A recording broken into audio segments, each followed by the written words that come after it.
हाँ, तो भैया सभी लोगों को राम राम जी। नमस्कार भाई साहब। और बहुत टाइम सभी क्लासेस नहीं आ पा रही थी और अब हम लोगों को आगे क्लासेस को कंटिन्यू करना है, राइट। नो बकवास, सीधे काम की बात।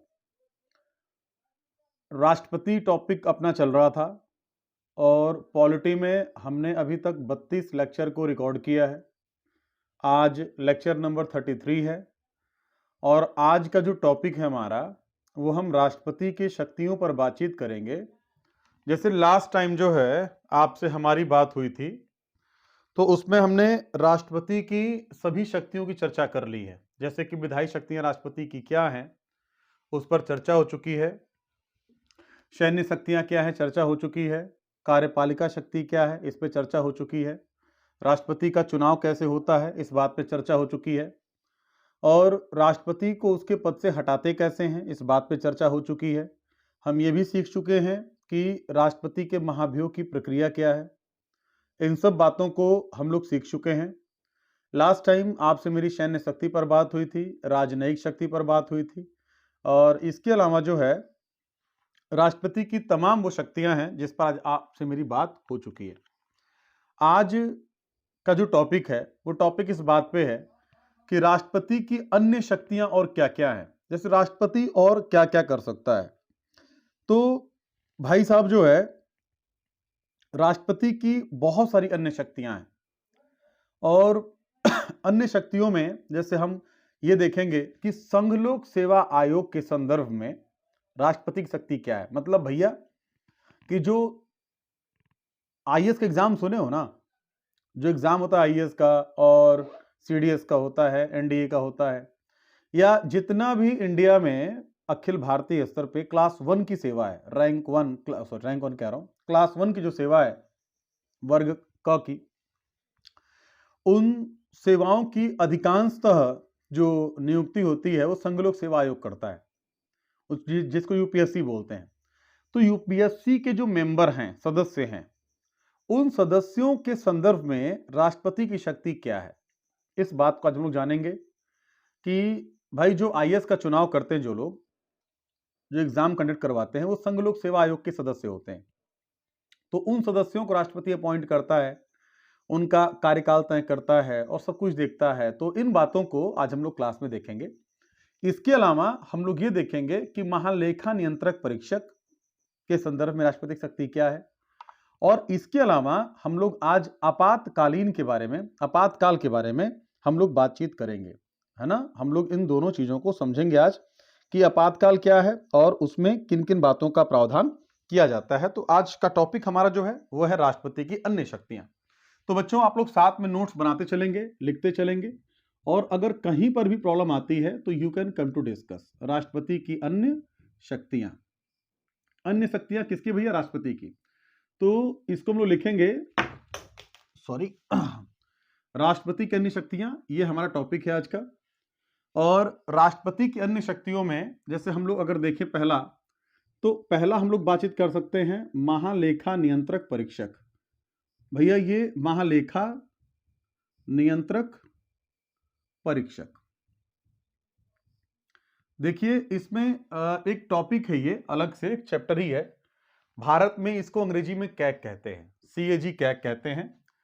सीएजी कैग इसका मतलब हो गया controller and auditor general of India, महालेखा नियंत्रक परीक्षक। ये एक अलग से टॉपिक है, एक चैप्टर है पूरा, हम उसमें बहुत डिटेल में चर्चा करेंगे।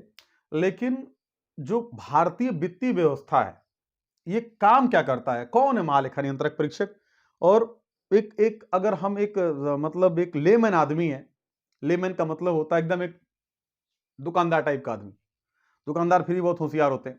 जैसे एक ऐसा आदमी जो सड़क पे चलता है, सामान्य सा नागरिक जो बहुत विशेषज्ञ नहीं है किसी बात का। अगर हम मान लें कि हम एक सड़क पे रहने वाले सामान्य व्यक्ति हैं, मिठाई की दुकान है, समोसे की दुकान है और चाय केला वगैरह बेचते हैं, वहां रहते हैं या हम खरीदते हैं, या एक सामान्य व्यक्ति सड़क पे चलने वाला आदमी, उसको बोलोगे भैया महालेखा नियंत्रक परीक्षा, तो क्या समझेगा वो? तो एक शॉर्टकट में आपको अभी एक बात बता दें कि महालेखा नियंत्रक परीक्षक क्या है।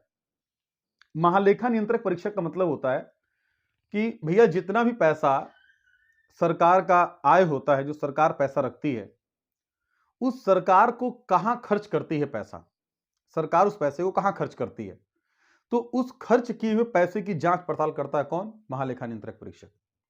कैसे जांच पड़ताल करेगा? जैसे मान लीजिए एक छोटी सी बात समझिए कि अगर भारत सरकार, एक मोटी मोटी बात यह है कि जैसे मान लीजिए कोरोना का वैक्सीन लग रहा है, तो कोरोना के वैक्सीन पे मान लीजिए 2 लाख करोड़ रुपए का खर्चा आया है, तो 2 लाख करोड़ रुपए भारत की संचित निधि से दिया जाएगा।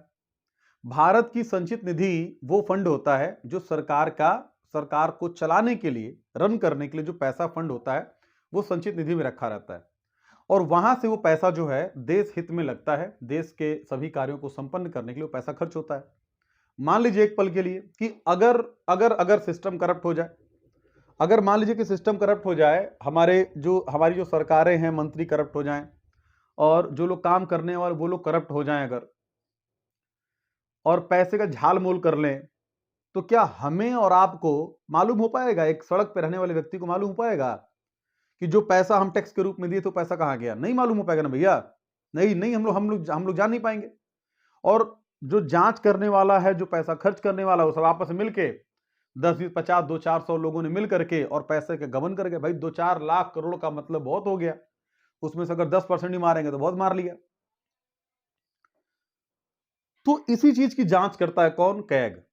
कैग जांच करेगा कि जितना पैसा संचित निधि से गया है वो पैसा उसी मद पर खर्च हुआ है कि नहीं, जहां पे गया है जिस मद के लिए, क्या एक्यूरेट फिगर उसका वही है, जितना गया उतना ही खर्च हुआ है। तो ये जांच करता है कैग, और ये अपनी रिपोर्ट बना के कैग राष्ट्रपति को सौंपेगा, और राष्ट्रपति उस रिपोर्ट को देता है लोक लेखा समिति को। किसको देगा भैया? लोक लेखा समिति को। लोक लेखा समिति क्या है बच्चों? बहुत इंपॉर्टेंट चीज समझा रहा हूं, बात एकदम ध्यान से बात को समझना। लोक लेखा समिति को देता है, इसका मतलब क्या है? जैसे ये हमारी संसद है, मान लीजिए अगर ये हमारी संसद है, तो भाई संसद में कितने सदन है? 2 सदन है, एक लोकसभा है, एक लोकसभा है, और दूसरा क्या भैया? राज्यसभा है।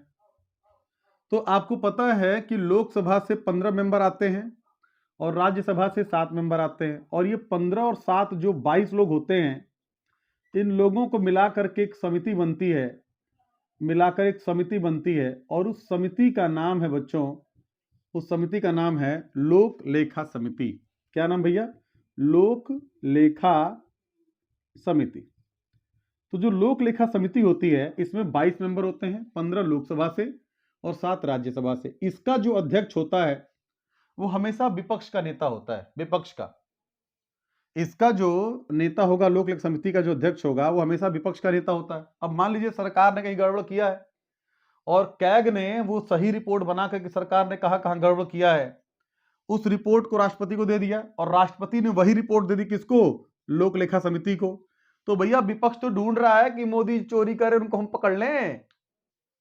विपक्ष तो ढूंढ रहा है, जैसे ही मोदी जी गड़बड़ करेंगे लोक लेखा समिति हंगामा कर देगी सदन में, जनता जान जाएगी कि मोदी कहां चोरी किए हैं, और जब जनता जान जाएगी तो मोदी जी फिर सत्ता में नहीं आएंगे। तो मोदी डरते हैं, कोई भी डरेगा करप्शन करने से पहले कि भैया कैग है, रिपोर्ट बना के राष्ट्रपति को दे देगा, राष्ट्रपति लोक लेखा समिति को दे देगा, हमारी तो लंका लग जाएगी भाई साहब। तो कैग एक बहुत इंपॉर्टेंट पद है।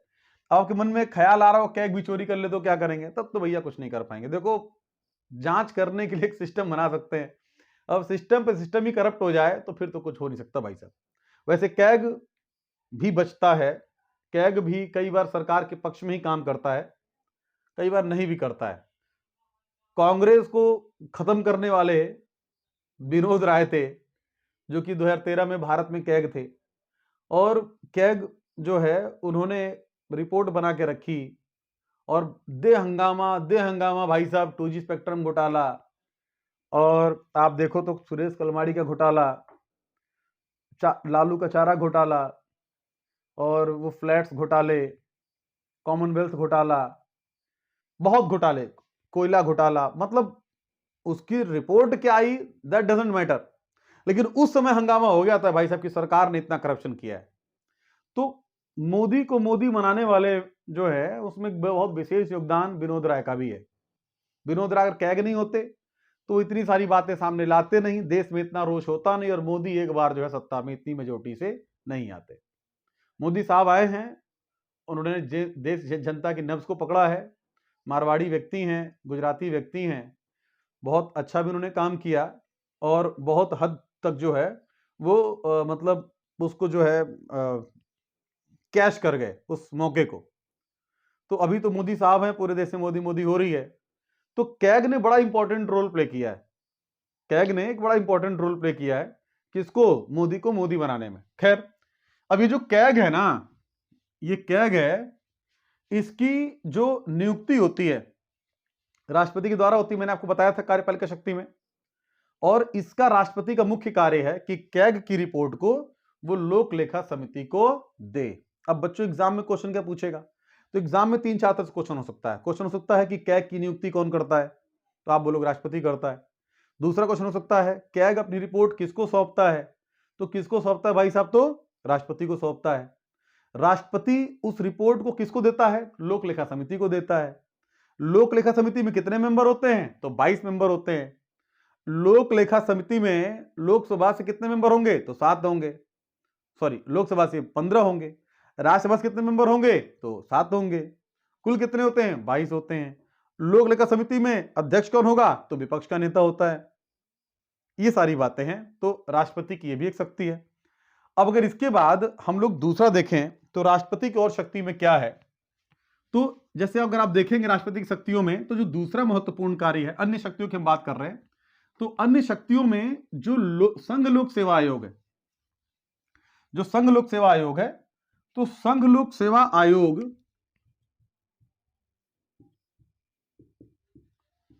संघ लोक सेवा आयोग, इसका मतलब क्या है, यूनियन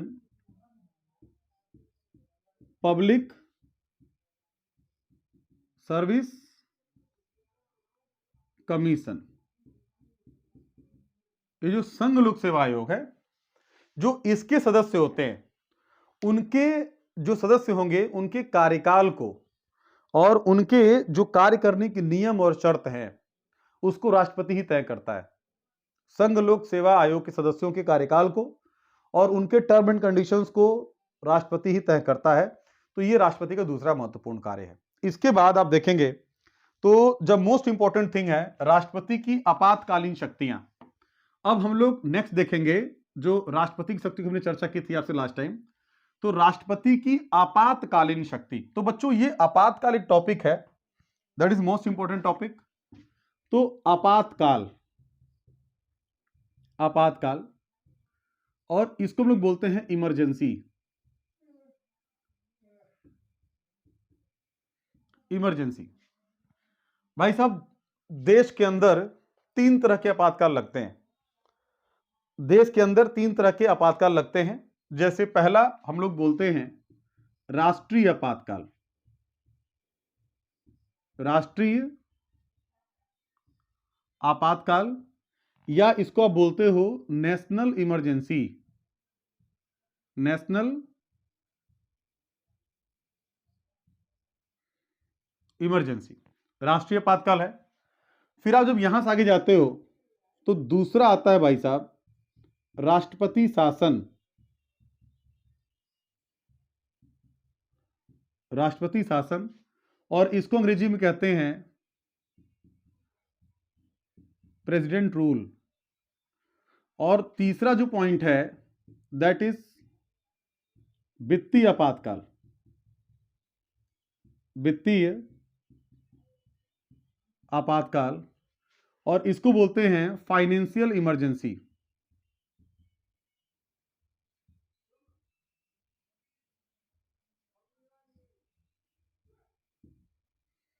फाइनेंशियल इमरजेंसी, ये 3 तरह के आपातकाल राष्ट्रपति भारत में लागू कर सकता है। और ये तीनों तरह के आपातकाल हैं, that is very important, that is very important. पहला हम बातचीत करते हैं। देखो बच्चों, ज्यादा जो है वो हमको ड्रामे आते नहीं है कि लाइक करो, शेयर करो, सब्सक्राइब करो और ये हाँ हाँ किचकिच झमझम तमतम, ये सब बेटा आता नहीं है। टू द पॉइंट टीचर हूं, पढ़ाने का काम कर रहा हूं, लगता है कि हाँ बढ़िया टू द पॉइंट सर पढ़ा रहे हैं, ज़्यादा स्टाइल मारना भी नहीं आता है, तो लगता है टू द पॉइंट बढ़िया पढ़ा रहे हैं, भैया आगे पास कर देना। थोड़ा मैं भी कुछ करूँगा, कॉमेडी वॉमेडी करूँगा ताकि बच्चों को थोड़ा अच्छा लगे। सोच रहा हूँ मैं भी ये सब शामिल करूँ, क्योंकि लड़के जो है थोड़ा सा लगता है उनको कि हाँ सर थोड़ा सा मुजरा उजरा होना चाहिए एक आध बार बीच में। चलो कुछ करेंगे, प्रॉमिस करते हैं एक दिन करेंगे हम भी, फिलहाल नहीं करेंगे अभी फिलहाल। ठीक है भाई। तो भैया ये जो मामला है, आज अपन बातचीत करेंगे राष्ट्रीय आपातकाल पे, that is called national emergency. अभी नेशनल इमरजेंसी है क्या, किसे कहते हैं राष्ट्रीय आपातकाल? तो भैया एक बात समझो, जैसे एक छोटा सा मैं आपको एक मैप बता रहा हूं इंडिया का बना करके, कुछ समझाना है तो अगर हम मैप ड्रॉ कर देंगे तो थोड़ा सा आसान हो जाता है।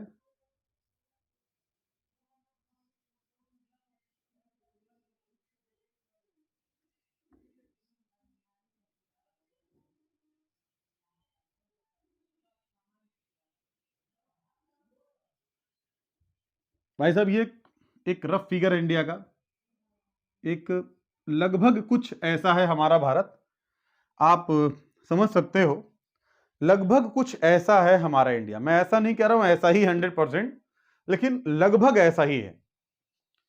मान लीजिए कि ये पूरा देश है हमारा, और इस देश के अंदर अगर मान लीजिए दो तरह की बातें हो सकती हैं। जैसे ये आपको पता है कि बगल में एक हमारा देश है पाकिस्तान। तो भाई साहब जो ये पाकिस्तान है, मान लीजिए कभी अचानक से इंडिया पर अटैक कर दिया, बता के तो करेगा नहीं, बता के तो करेगा नहीं। मान लीजिए कि इंडिया पाकिस्तान ने यहां से अटैक किया और दे बम बीसी ने, समझ जाओ मतलब बेंचो ने, बेंचो बोल रहा हूं बेंचो, इसने दे बम मार दिया किसके ऊपर?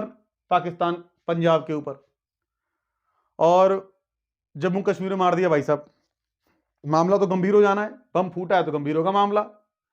अब क्या यहां पंजाब की जो सरकार है, क्या वो अकेले पाकिस्तान से लड़ने में सक्षम हो जाएगी? और क्या राज्य सरकार कोई अधिकार है? क्या राज्य सरकार की अपनी कोई सेना है? नहीं है। तो ये क्षेत्र चूंकि भारत का अखंड हिस्सा है, तो यहां पर भारत सरकार अपने उस अखंड क्षेत्र की रक्षा करेगी, अखंड क्षेत्र की रक्षा करेगी। और जब अखंड क्षेत्र की रक्षा करेगी तो यहां की सभी शक्तियों को सीज कर देगी, राज्य के जो पावर हैं मुख्यमंत्री के वो सब सीज कर देगी, और यहां सीधा प्रत्यक्ष रूप से राष्ट्रपति का शासन हो जाएगा। हालांकि ये जब भी नेशनल इमरजेंसी होता है तो वो क्षेत्र सीधा केंद्र सरकार के अधीन आ जाता है। लेकिन नेशनल इमरजेंसी कब कब लग सकता है? तो भाई ये बात मैं बताना भूल गया आपको कि नेशनल इमरजेंसी दो कंडीशन में लगता है। नेशनल इमरजेंसी दो कंडीशन में लगता है। कंडीशन नंबर एक कि अगर देश के अंदर सशस्त्र विद्रोह हो जाए, जैसे देश के अंदर सशस्त्र विद्रोह हो जाए तब नेशनल इमरजेंसी लगेगा। सशस्त्र विद्रोह का मतलब क्या है कि भाई हिंदू मुस्लिम दंगे हो गए और मारकाट चल रही है, तो अगर पूरे भारत में दंगे हो गए तो पूरे भारत में लागू होगा। अगर मान लीजिए पूरे भारत में नहीं होता है, केवल ये उत्तरी भाग में होता है, तो केवल उत्तरी भारत में लागू होगा। मतलब जो नेशनल इमरजेंसी होता है वो पूरे भारत पर एक साथ लागू हो सकता है, नहीं भी हो सकता है। जितना क्षेत्र प्रभावित होगा उतने ही क्षेत्र पर लागू होगा। या राष्ट्रपति को या केंद्रीय सरकार को लगता है कि नहीं ये क्षेत्र पर भी लगना चाहिए, तो वो क्षेत्र भी, उस क्षेत्र पर भी राष्ट्रपति शासन लागू हो जाएगा।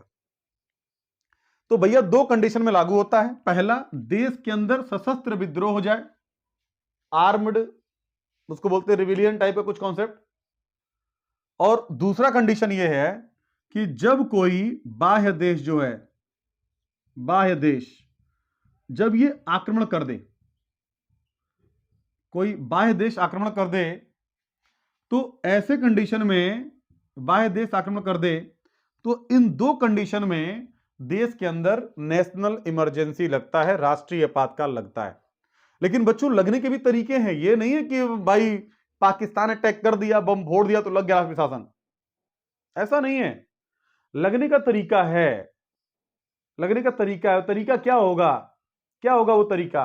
तो तरीका ये होगा भाई साहब कि अगर मान लीजिए कि यहां पर पाकिस्तान अटैक किया है, तो अटैक किया है तो जो राष्ट्रपति शासन है, राष्ट्रपति जो शासन है, इसकी घोषणा, क्या कहा मैंने, घोषणा, डिक्लेरेशन राष्ट्रपति करेगा। कौन करेगा? अगर देश के अंदर राष्ट्रपति शासन लागू होता है तो उसका डिक्लेरेशन राष्ट्रपति करता है, लेकिन राष्ट्रपति अपने मन से नहीं करता है। मंत्रिमंडल जब लिखित में सलाह देगा कि भैया राष्ट्रपति जी घोषणा कर दीजिए, जब मंत्रिमंडल लिखित में सलाह देगा तभी राष्ट्रपति नेशनल इमरजेंसी की घोषणा कर सकता है। मैंने क्या कहा, मेरी बात को बहुत ध्यान सुनना है, एक एक बात इंपॉर्टेंट है। जब भी मंत्रिमंडल लिखित में नोटिस देगा राष्ट्रपति को, तभी राष्ट्रपति इसकी घोषणा कर सकता है कि भैया देश के अंदर इमरजेंसी लगा हुआ है। रिटन नोटिस देना चाहिए उसको, और रिटन नोटिस पर ही इसकी घोषणा होगी भाई साहब। दूसरी बात यह है कि जब भी राष्ट्रपति शासन की घोषणा करेगा, कौन? राष्ट्रपति जब भी शासन की घोषणा करेगा तो उसमें कुछ बातों का विशेष ध्यान रखा जाता है। जैसे जब भी घोषणा होगा तो उसके एक महीने के अंदर, एक महीने के अंदर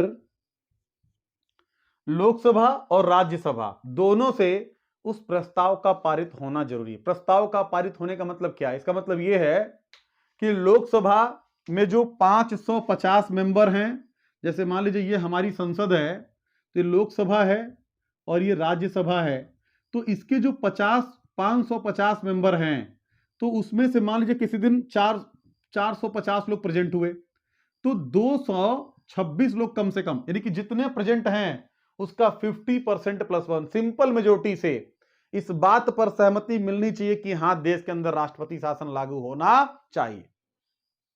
मतलब जब लोकसभा बिल पास करेगी कि हां होना चाहिए, तभी लागू होगा। एक महीने के भीतर दोनों सदनों से पास होना जरूरी है बिल का। अब तुम कहते हो कि सर जी अगर लोकसभा सत्र में ना हो तो क्या करेंगे? मान लीजिए भैया राज्यसभा तो परमानेंट हाउस है, राज्यसभा तो रहेगा, लेकिन मान लीजिए कि संयोग से लोकसभा सेशन में नहीं है, तो लोकसभा सेशन में नहीं है तो ऐसे कंडीशन में क्या होगा? ऐसे कंडीशन में यह होगा कि राज्यसभा से बिल पास करवा लिया जाएगा, और जैसे ही लोकसभा की बैठक होगी, उस बैठक की पहली तारीख से और एक महीने के अंदर लोकसभा से भी उस बिल को सहमति मिलना जरूरी है। और यदि ऐसा नहीं होता है तो वो इमरजेंसी पास नहीं होगा, यानी कि इमरजेंसी लागू नहीं रहेगा। देश के अंदर अभी तक जो है 3 बार नेशनल इमरजेंसी लगा है, और वो 3 बार कब कब लगा है? तो भाई सबसे पहले लगा था 1962 में। देश के अंदर 3 बार लगा है, तो सबसे पहले लगा था 1962 में, और ये 62 में तब लगा था जब भारत और चाइना का लड़ाई हुआ था, वॉर हुआ था, तब लगा था।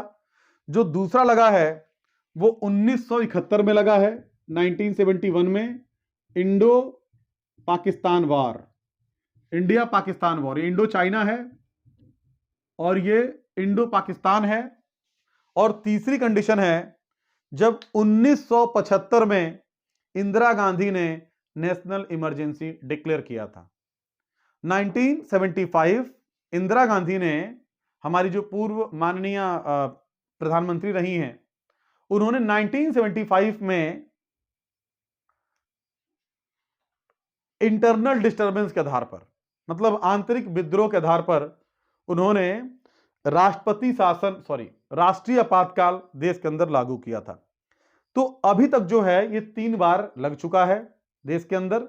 ये भी सवाल आ सकता है, आपसे पूछ सकते हैं। तो बच्चों ये जो नेशनल इमरजेंसी है that is very important to you, और इस पर जो भी बातें हो सकती थी मैंने आपसे इसकी चर्चा की। एक बात और समझना है कि भैया अगर मान लीजिए कि देश के अंदर नेशनल इमरजेंसी लगा हुआ है, कुछ बहुत महत्वपूर्ण बातें और भी हैं, जैसे आप इनको एक स्क्रीनशॉट ले लेना, इसको आप पूरा नोट कर लेना जितनी बातें मैंने बताई हैं। अगर आप चाहते हो तो पीडीएफ भी मैं अपने टेलीग्राम चैनल पर डाल दूंगा। टेलीग्राम चैनल का नाम है ई पैरामाउंट क्लासेस रुद्रपुर देवरिया। आप चाहो तो उस पर सर्च कर सकते हो। फिर भी अगर नहीं मिल रहा है तो जो अपना टेलीग्राम का चैनल है, तो बच्चों ये नंबर है 9720009459। आप इस नंबर पे टेलीग्राम पे हेलो करना, आपको मैं ग्रुप में जोड़ दूंगा या मैं लिंक शेयर कर दूंगा, तो वहां पर आप भी कनेक्ट हो सकते हो। अदरवाइज मैं अभी लिंक, जो वीडियो का लिंक है उसमें मैं अपने टेलीग्राम चैनल के लिंक को शेयर कर दूंगा, आप वहां से भी जाके कनेक्ट हो सकते हो, राइट। तो टेलीग्राम चैनल पे इसका पीडीएफ में डाल दूंगा, आप वहां से देख सकते हो, दैट इज इंपॉर्टेंट। तो बच्चों ये जो है आप इसको नोट कर लेना, ये इंपॉर्टेंट है। इसके बाद अगर आप देखो, अगर आप यहां से आगे बढ़ते हो तो भाई नेशनल इमरजेंसी में कुछ एक दो बातें आपको और जानना चाहिए जो बहुत ज्यादा महत्वपूर्ण है। और वो बातें क्या हो सकती हैं नेशनल इमरजेंसी में? जैसे मान लीजिए कुछ कुछ क्रिटिकल कंडीशंस आती हैं, पीसीएस वगैरह के एग्जाम में, वनडे एग्जाम्स में कुछ क्वेश्चंस आ जाते हैं। जैसे मान लीजिए एक पल के लिए कि मोदी जी 2019 में भारत के प्रधानमंत्री बने दोबारा। 2019 में, सॉरी मैं 22 लिख दिया। अगर मोदी जी 2019 में भारत के प्रधानमंत्री बनते हैं तो 2024 में कार्यकाल समाप्त होगा, आपको पता है 2024 मई में कार्यकाल समाप्त हो जाएगा। और 100% उसके पहले ही आपको चुनाव भी करा लेना है। मान लीजिए कि चुनाव तय किया गया अप्रैल में लोकसभा का चुनाव होना है और फरवरी में अटैक कर दे, कौन? पाकिस्तान अटैक कर दे। तो भाई अगर पाकिस्तान ने अटैक कर दिया फरवरी में और लोकसभा का चुनाव होना है, तो लोकसभा का जब चुनाव होगा तो नई सरकार चुन के आएगी। लेकिन अगर अटैक हो गया है तो क्या देश के अंदर इमरजेंसी लागू होगा? क्या देश के अंदर इमरजेंसी लागू होगा? हाँ होगा, इमरजेंसी लागू होगा। और जब इमरजेंसी लागू होगा देश के अंदर, जब देश के अंदर इमरजेंसी लागू होगा, तो ऐसी अवस्था में क्या हम चुनाव करा पाएंगे देश के अंदर? नहीं करा पाएंगे। तो चुनाव नहीं करा पाएंगे तो जो हमारी लोकसभा है पहले वाली, इसी के कार्यकाल को बढ़ाया जाएगा। नई लोकसभा का चुनाव नहीं होगा, यानी कि मोदी जी अब तब तक प्रधानमंत्री रहेंगे जब तक कि ये खत्म ना हो जाए इमरजेंसी। जब तक आपातकाल खत्म नहीं होगा तब तक मोदी जी अपने पद पे बने रहेंगे। और इसमें 6-6 महीना करके कार्यकाल बढ़ाया जाता है। वनडे एग्जाम में क्या पूछता है? पूछेगा कि जब भी नेशनल इमरजेंसी होगी तो बताइए कि लोकसभा कार्यकाल कितने दिन के लिए बढ़ा सकते हैं? तो 6-6 महीना करके अनंत समय के लिए, 6-6 महीना करके भैया कितने समय के लिए? अनंत समय के लिए लोकसभा के कार्यकाल को बढ़ाया जा सकता है। आपको मेरी बात समझ में आ रही है बच्चों कि नहीं आ रही है?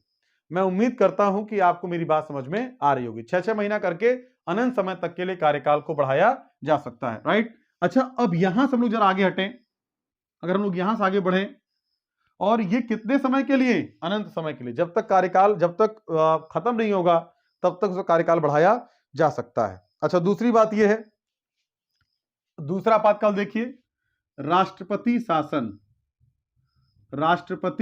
शासन। और जो भाई साहब राष्ट्रपति शासन है, इसको हम लोग बोलते हैं प्रेसिडेंट रूल। क्या बोलते हैं भैया? इसको प्रेसिडेंट रूल बोलते हैं। और जो ये प्रेसिडेंट रूल है, जो राष्ट्रपति शासन है, ये देश के अंदर राज्यों में लगता है। किस में लगता है भैया? राज्यों में। मैं आपको थोड़ी सी एक बात बताना चाहता हूं। मान लीजिए कि ये हमारा इंडिया है, मान लीजिए ये इंडिया है,